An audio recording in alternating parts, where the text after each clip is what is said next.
Bonjour chers amis, bonjour chers souscripteurs de MH, bonjour chers Ivoiriens. Je me permets de parler ce jour pour éclaircir un certain nombre de points et de détails. J'ai cru voir dans la presse il y a quelques heures un certain nombre de choses sur la situation de l'agrobusiness en Côte d'Ivoire. Je souhaite qu'on évite les amalgames. Parce que MH est une entreprise à part. Et MH a sa particularité que d'autres n'ont pas forcément. Évitons donc de faire les amalgames. Quand on me dit que tous les revenus des entreprises d'agrobusiness tournent autour de 22 milliards, MH pèse plus de 10 fois ce chiffre. Encore une fois, je réitère ma volonté de payer mes souscripteurs jusqu'au dernier.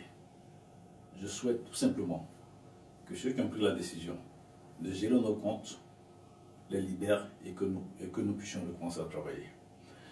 Aujourd'hui, on fait énormément d'amalgames. MH est une escroquerie, MH est tant, MH est tant. MH fait partie du groupe Agronomis qui est constitué d'au moins 16 entreprises. Et le total des assets de ces 16 entreprises représente plus de 250 milliards.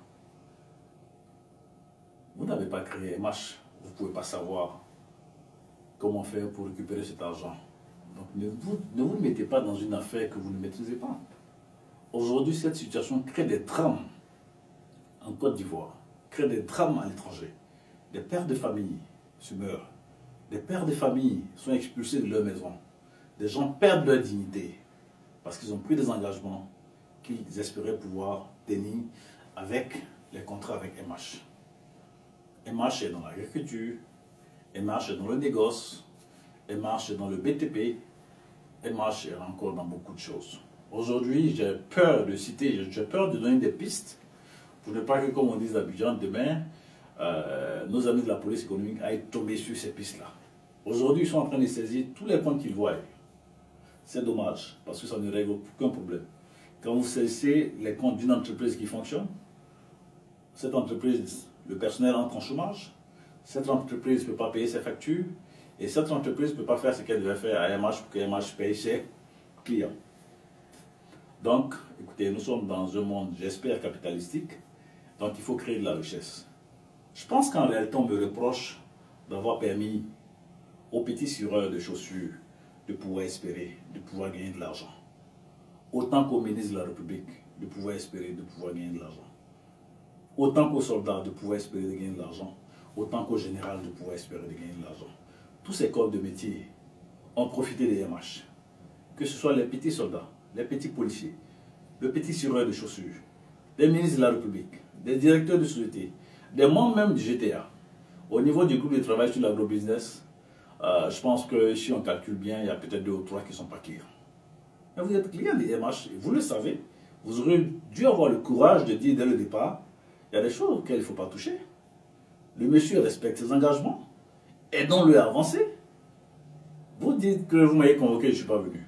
Mais je m'apprêtais à venir. J'avais demandé un report de ma convocation pour le groupe de travail pour venir expliquer c'est quoi MH. Le report avait été accepté. Donc je me préparais de façon naïve à venir et j'ai eu la confirmation que le commissaire divisionnaire Diomandé de la police économique était en train de rire parce qu'il s'est préparé à me faire arrêter. Bon, le commissaire peut contester. S'il conteste, je mets les enregistrements sur Facebook. C'est sa voix qui parlait de ça et à plusieurs reprises. Je ne sais pas quel est le problème, le commissaire Diomandé. Je le pensais être un ami. Toutes les fois qu'il venait me solliciter pour des problèmes qu'il avait. Toutes les fois qu'il venait me solliciter pour des situations gênantes pour lesquelles on ne peut que solliciter un ami. Mais je ne sais pas quel est ce thème qu'il a contre moi. La dernière fois qu'il m'a demandé de l'argent, c'était pour pouvoir mettre sur son compte pour que son fils puisse avoir le visa pour aller aux États-Unis. Et j'ai refusé parce que je sentais un guille sur roche. Parce que vous remettez de l'argent à quelqu'un qui peut vous mettre dans un trou pour ne pas récupérer cet argent, c'est dommage. Donc, je ne suis pas... ce n'est pas dans mes habitudes de dire des choses comme ça. mais c'est parce que j'en ai marre. J'en ai marre, sinon des gens dans ce pays à qui j'ai rendu des services, il y en a des tonnes. Mais je ne vais jamais citer de nom. Si j'ai eu à citer le nom du commissaire Diomandé, c'est parce que là j'en ai marre, parce qu'il exagère. Et ce qu'il raconte, ce qu'il dit, c'est dommage que quelqu'un qui soit digne, qui soit un père de famille, s'abaisse à faire ce genre de choses. Comme si elle demandait, envoie ces éléments chez moi à la maison, pendant que ma compagne est absente. Entre dans ma chambre avec ces éléments. Des bijoux disparaissent, des montres de valeur disparaissent. Chacun de ces éléments prend un carton de vin pour partir. C'est quoi? C'est des échantillons? Vous avez demandé la permission à quelqu'un? Terrorise, il y a des enfants à la maison, c'est dommage, il y a des choses qu'il ne faut pas faire. Aujourd'hui, vous entrez dans toutes nos sociétés, toutes nos filiales, toutes les entreprises dans lesquelles nous avons des intérêts, vous fermez les comptes. Vous voulez qu'on crée de la richesse comment? Quand demain on va parler de payer, vous voulez qu'on crée de la richesse comment? Vous vous rendez compte du temps que vous faites perdre aux gens? Vous êtes sans cœur. Il faut que vous arrêtez. Le président de la République n'a pas ce genre d'informations. Parce que là, vous abusez. Je fais peur à qui? Voilà que je fais peur à des gens pour 2020, les gens m'aiment trop, je suis trop populaire, la politique en elle-même ne m'a jamais intéressé. Vous voulez que je m'y intéresse? Ça, c'est pas mon job. C'est Dieu qui décide. Si Dieu me demande de m'intéresser à la politique, que ce soit en 2020 ou je vais le faire. Mais, à mon âme et conscience, c'est pas mon job. Je ne suis pas politicien, j'ai toujours dit que moi, mon job, c'est de créer de la richesse. Et j'ai réussi à le faire. Quand on me dit que nos ressources ne peuvent pas payer, j'ai fait comment pour payer 40 milliards? 40 milliards à des milliers d'Ivoiriens. Dans un seul mois, je ne vais pas vous citer le nombre des autres mois. Parce qu'aujourd'hui, franchement, je vous dis la vérité, j'ai peur de donner des informations. Parce que là, que vous m'accusiez d'autres choses encore, là, on parle déjà de blanchiment. Écoutez, suivez mon regard. Quand on fait toutes ces enquêtes, on sait que ces enquêtes sont menées contre une seule personne. Mais mon problème aujourd'hui, je ne sais pas pourquoi c'est mené contre moi. Parce que les gens ont profité du système. Les gens ont profité du système. Donc, pensez un peu aux personnes désespérées qui ont besoin de payer leurs factures d'électricité, qui ont besoin de se soigner, qui ont besoin de mettre les enfants à l'école. Pensez à ces personnes. Dégelez les comptes. Dégelez les vrais chiffres. Venez pas dire que toutes les entreprises d'agro-business sont menées mieux. De quoi vous parlez? Ça n'a pas de sens. Donc arrêtez ce massacre. Arrêtez ce massacre.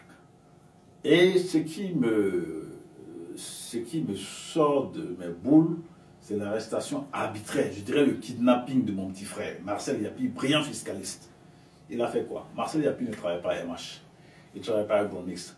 On lui reproche d'être administrateur d'une société dans laquelle peut-être MH ou Agromix a investi et d'avoir fait des retraits importants de cette société vers son compte personnel.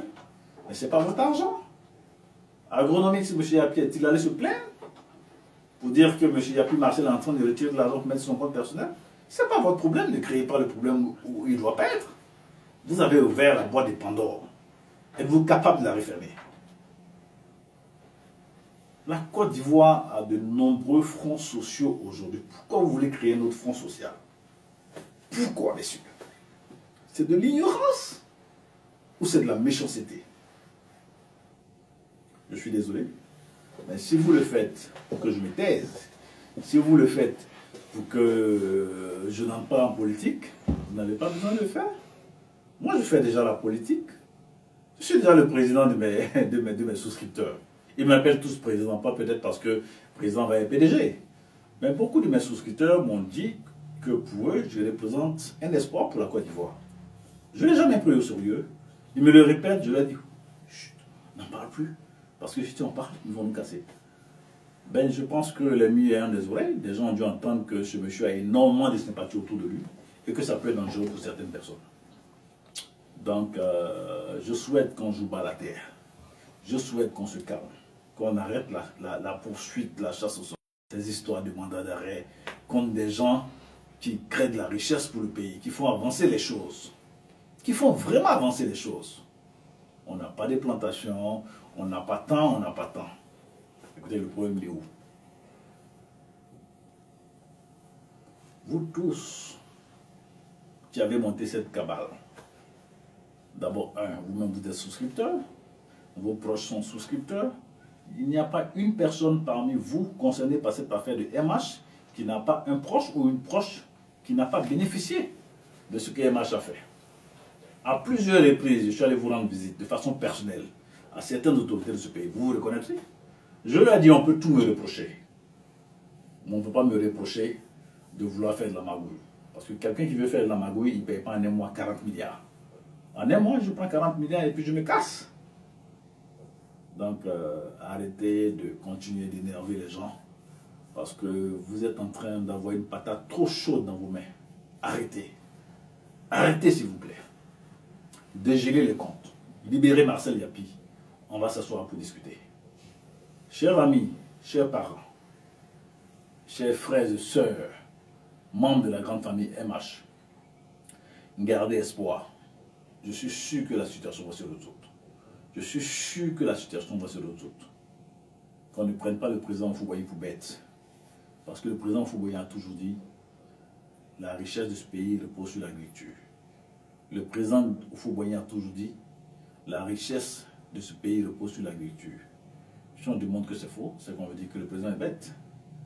Aujourd'hui, je suis très mal à l'aise pour vous donner des informations, vous les gens du groupe de travail. Parce que, écoutez, le groupe de travail était composé de qui?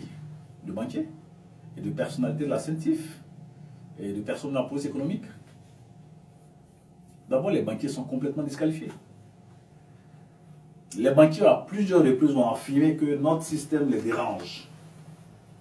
Aujourd'hui, je m'excuse de le dire, mais une banque comme NCA a arrêté de faire des prêts depuis quelques temps, depuis quelques mois. Apparemment, si on continuait, NCA allait être en cessation de paiement.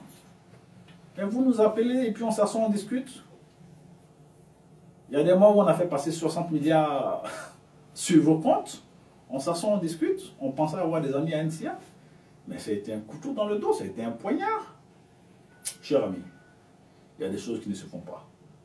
Quand vous annoncez que les Ivoiriens aiment trop l'argent facile, il faut que vous arrêtez d'arriver dans ce genre de choses. Tu l'as dit sur ton Facebook, tu as vu les réponses qui te sont parvenues. Ok? Donc, tu as des enfants qui sont très jeunes. Toi-même, tu es très jeune, tu as un avenir brillant. Il ne faut pas dire des choses que tu ne maîtrises pas. Arrêtez de vous amuser avec cette affaire de MH. Parce que les personnes derrière MH, c'est des gens qui ont un cœur. C'est des gens qui sont prêts à aller très loin pour leur argent. Donc arrêtez de faire ce que vous ne devez pas faire. Dégeler les comptes, libérer Marcel. Donnez-nous notre possibilité de nous mouvoir. Donnez-nous notre possibilité de nous mouvoir. Arrêtez de mettre ces saisies sur les comptes de nos entreprises. On va commencer à travailler. On va reprendre les paiements. Et puis on sera sorti de cette crise. À plusieurs reprises, j'ai approché certaines personnalités en Côte d'Ivoire. Je leur ai dit, l'agro-business est un très bon business. Mais nous partons vers une prolifération de petites sociétés. Il faut qu'on fasse un peu de régulation. À chacune de ces personnes que j'ai approchées pour leur en parler en ce temps, m'ont dit, c'est pas mon travail. Il faut aller voir telle personne. C'était une fuite en avant. Vous le connaissez, vous, à qui j'en ai parlé. Donc, pour ceux qui me connaissent, je parle très peu. Mais aujourd'hui, là, ils m'ont un peu provoqué. Donc, je m'excuse si j'ai un peu dévié, si j'ai été un peu fort. Mais je pense qu'en conclusion, on doit retenir trois éléments. La libération sans condition de Marcel Yapi, qui n'a rien à voir avec ce que vous reprochez à son frère. Le dégel des comptes. La liberté de travailler. Et les choses vont se normaliser. Là, vous avez ouvert la boîte des Pandore, c'est trop compliqué. Et vous le savez, c'est aussi compliqué pour vous que pour tout le monde.